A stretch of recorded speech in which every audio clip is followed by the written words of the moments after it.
Seherde bir bülbül öter yarın bağında. Seherde bir bülbül öter yarın bağında.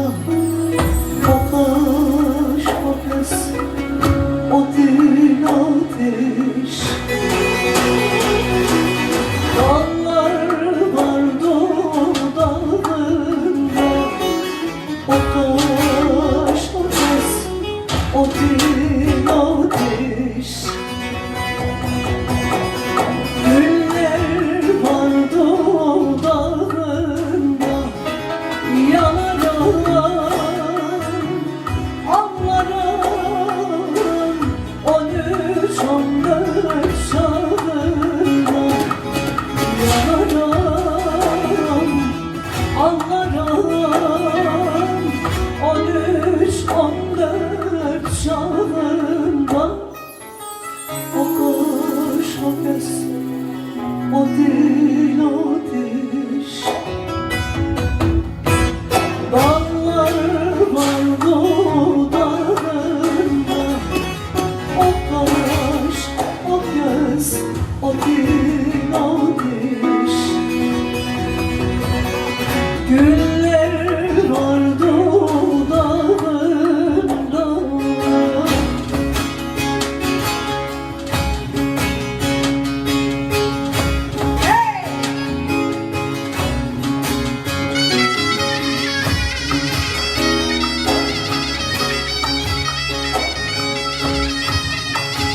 Şöyle güzel bir alkış alabilir miyim lütfen?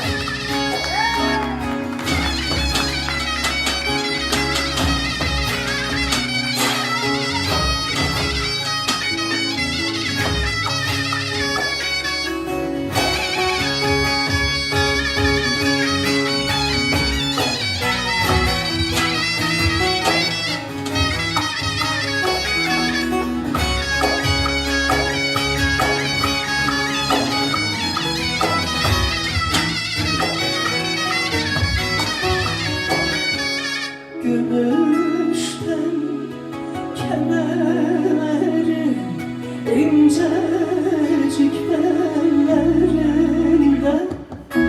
Gümüşten kemerleri incecik bellerinde.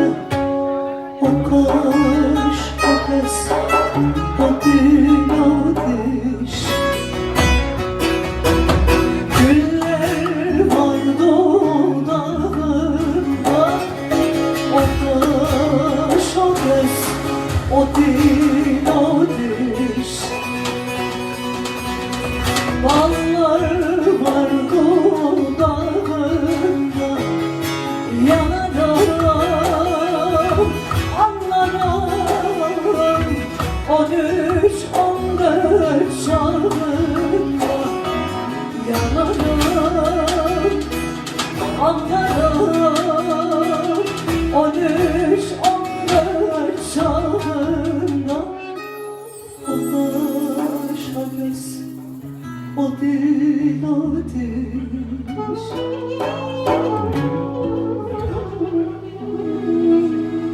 Ne güzel alkışlıyorsunuz. Teşekkürler. Çok sağ olun.